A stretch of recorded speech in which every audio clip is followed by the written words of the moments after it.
Welcome to the Binge List. I'm your host, Paul Chappell, and today I kind of wanted to get into this whole Bill Maher controversy.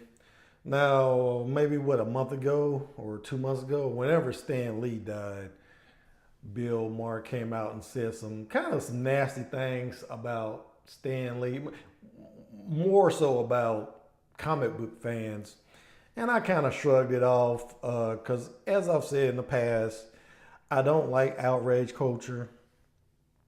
And you kind of know what you're getting with Bill Maher. I mean, that's kind of part of his whole persona on Real Time with Bill Maher. I mean, he's always been a little bit of a douchebag and a comedian and a political commentator, but he's a little bit more of a douchebag as the years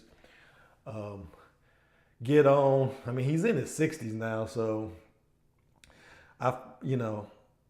it feels like he's getting a little bit of get off my lawn-itis in his late years. So I kind of shrugged it off. Who cares what he thinks about comic book fans?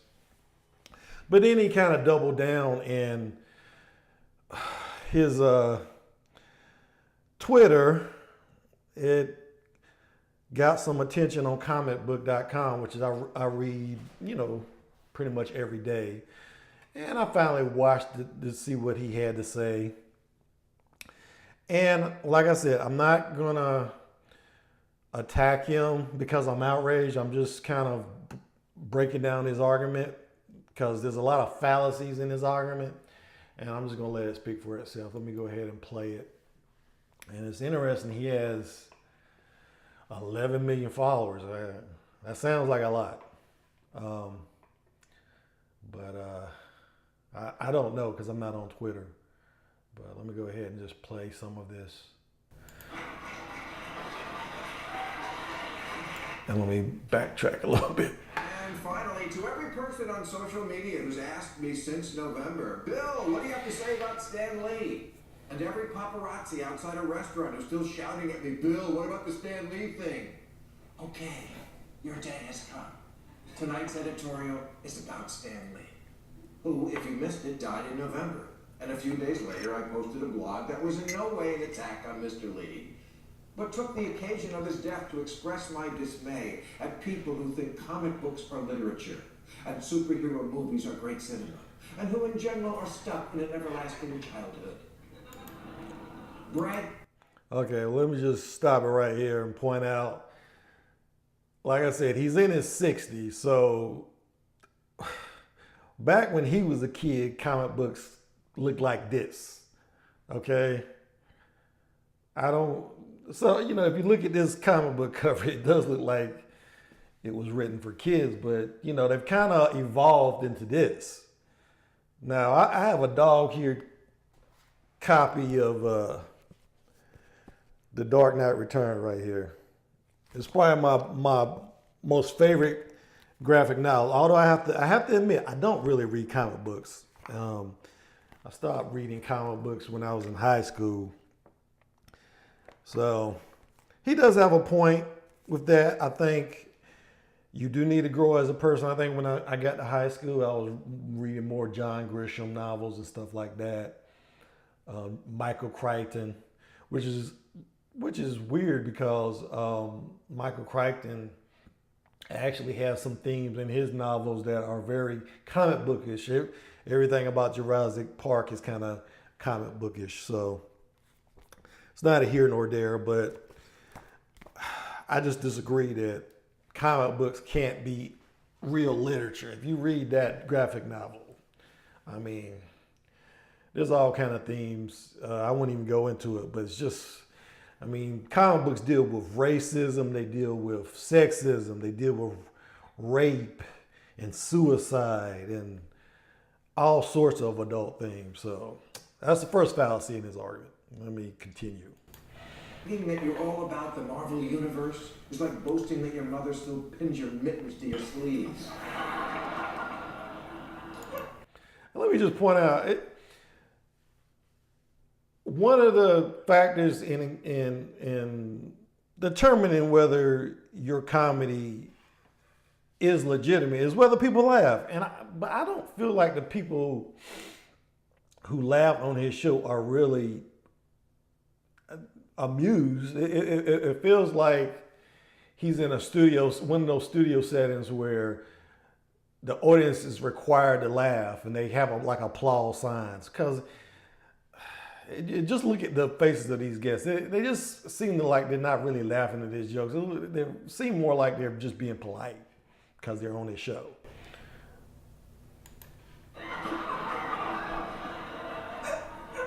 You can, if you want, like the exact same things you liked when you were 10. But if you do, you need to grow up. That was the point of my blog. I'm not glad Stan Lee is dead. I'm sad you're alive.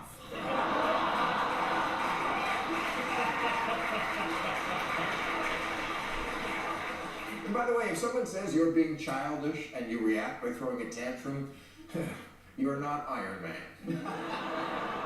You're Irony Man. Well, let me tell you, people were pissed about this post. I wasn't even aware that I had ruffled so many capes. Until I saw that 40,000 Twitter followers unfollowed me like that. To which I say, good riddance, follow Yogi Bear.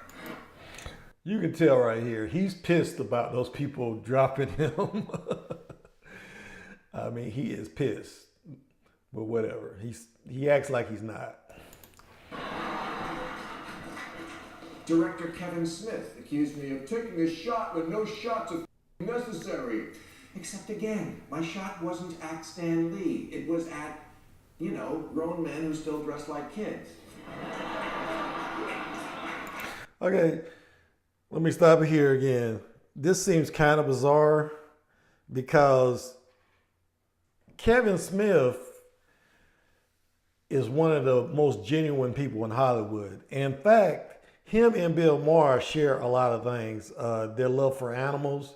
I mean, Bill Maher has been a spokesman for PETA for God knows how long. Kevin Smith always talks about how much he loves animals, dogs in particular. He did that on Joe Rogan's show. Both of them, Bill Maher and Kevin Smith, love weed. That's one of their favorite subjects. So the fact that he would attack Kevin Smith right here just made me kind of... I mean, I know he's making a cheap joke, and I get it, but, that's part of Kevin Smith's brand is to wear hockey jerseys. I mean, he's the only person that I know of that does that. And it makes him identifiable. The same way wearing suits makes Bill Maher accessible to the audience that he's pandering to, which is people who love political commentary. I mean, he wouldn't go on his show wearing that. I get that, but that's not part of his brand. So the fact that he would make fun of Kevin Smith for dressing like that, and I mean, how much of this really is about professional jealousy? Because I guarantee you 100 years from now, more people are going to remember Kevin Smith. Kevin Smith has directed multiple movies. He's had television shows. I mean, he pretty much made Ben Affleck and Matt Damon. And I say that because when Ben Affleck and Matt Damon were trying to get Good Will Hunting made, Kevin Smith took the script to Miramax where he was working. And he's a major reason why they got that movie made. So how many people can say they made a career of Ben Affleck and Matt Damon? How many people can say they've directed multiple movies and they got a following for I mean, and if you really want to get back down to it, when we're talking about adult things, Kevin Smith has been married to the same woman for like 30-something years. And Bill Maher has never been married. Kevin Smith has a kid. Bill Maher doesn't have a kid. I mean, Kevin Smith has done some more adult things. And quite frankly, Kevin Smith is a lot funnier than Bill Maher. Now, I love Bill Maher, or at least I did back in, I don't know, when Bush was still president. When he was actually speaking truth to power, he was funny. He was good at it. But I think what happened with him to a certain extent is that he felt like the country matured when they elected Obama, and they did. I mean, Obama was an intellectual, the type of person you want to be president, constitutional scholar, a guy who actually knows what's in the Constitution. So I think what happened with Bill Maher, he was so encouraged, he thought the country was going in the right direction, and then Trump got elected. A reality television show host got elected, and he just went off the deep end. And instead of speaking truth to power, now he's kind of punching down, which was always a bad idea for a comedian. You know, it's one thing to punch up against a president like Bush who's had money all his life. It's another thing to punch down on millennials and people like Kevin Smith who love comic books. Well, let me continue. And I'm going to show you that Bill Maher is a little bit of a hypocrite too, but I'll get to that.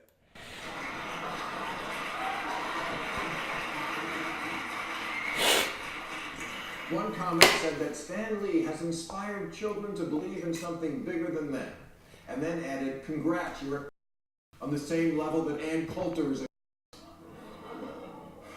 Boy, did you pick the wrong night to tune in.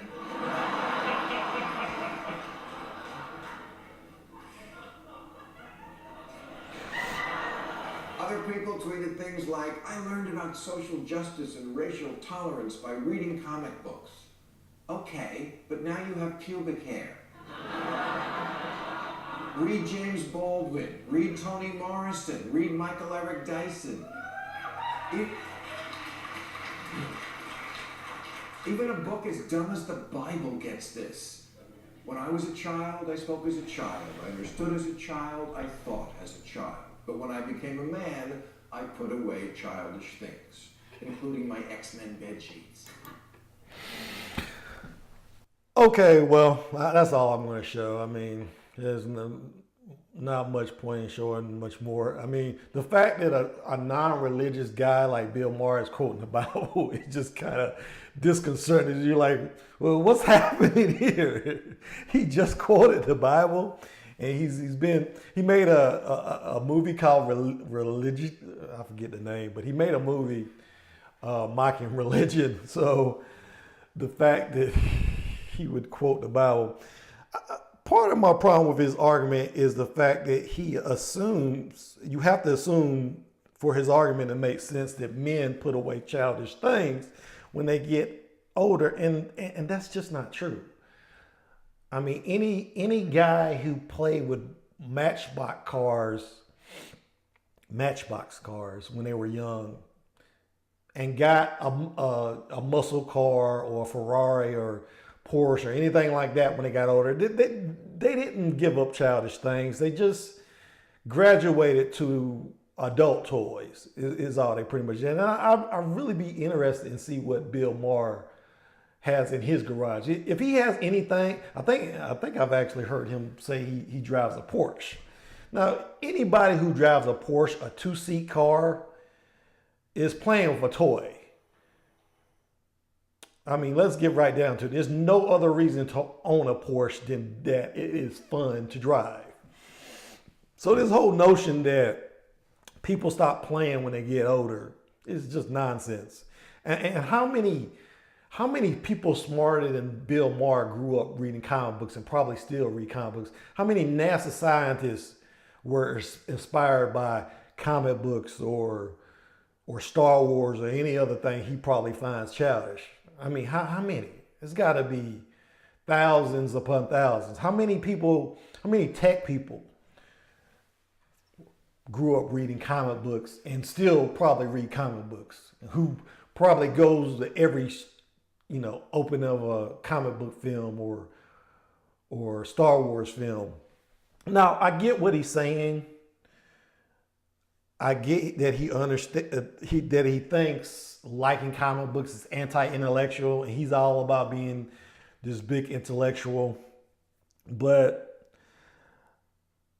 maybe it just comes down to the fact that being an adult just sucks. I mean, what's that old quote from Fight Club? We work jobs we hate to buy things we don't need to impress people we don't like. I mean, that's basically it. I mean, I think people need a little bit of fantasy in their life because, life just sucks. It sucks being an adult. It sucks having a responsibility. And I get it. I like some of his argument because we do have a toxic culture with some, what I would term, super fans. You got some people who are so obsessed with things like Marvel and DC, they will argue endlessly on the internet. Or people are super fans of things like Star Wars. I mean, we saw this with Kelly Marie Tran when she was harassed because people didn't like her character in The Last Jedi. I mean, some people will say, will defend them, says, well, I didn't dislike her because of her, but I disliked her because I didn't like her character and it was terribly written. But it was more than that. I mean, they were mocking her for being Vietnamese. I mean, you got the same, a lot of those trolls who don't like her are alt-right thugs. But, so on that hand, I kind of understand where Bill Maher is coming from. And yes, people like that, they haven't grown up. They need to reassess their life because nothing is serious. There's nothing in the comic book world or the fantasy world that is worth being racial or being bigoted or harassing somebody online. It's not worth it. I mean, there's really a toxic mentality out there with certain people. And like I said, I agree with Bill Maher on those points. But some of this feels like to me just, like I said, it feels like a little bit like he's a little bit jealous of people like Kevin Smith and Stan Lee. Because let's get right down to it. He does a very serious talk show, even though there's a lot of comedy in it. But a lot of his segments are very serious, but they're also very preachy, which is why I don't really watch them anymore. And he's just not as funny as he used to be. But I don't know. I wish him well. I'm not mad at him. In fact, I even defended him with the whole N-word scandal a few months back when he said that on his show. Unlike a lot of people, I got the joke and I was not offended by the joke. So, hey, I got no hard feelings. He had a lot of good points, but I just think, like I said, he's got a whole get off my lawn mentality. He's getting up there in age. And,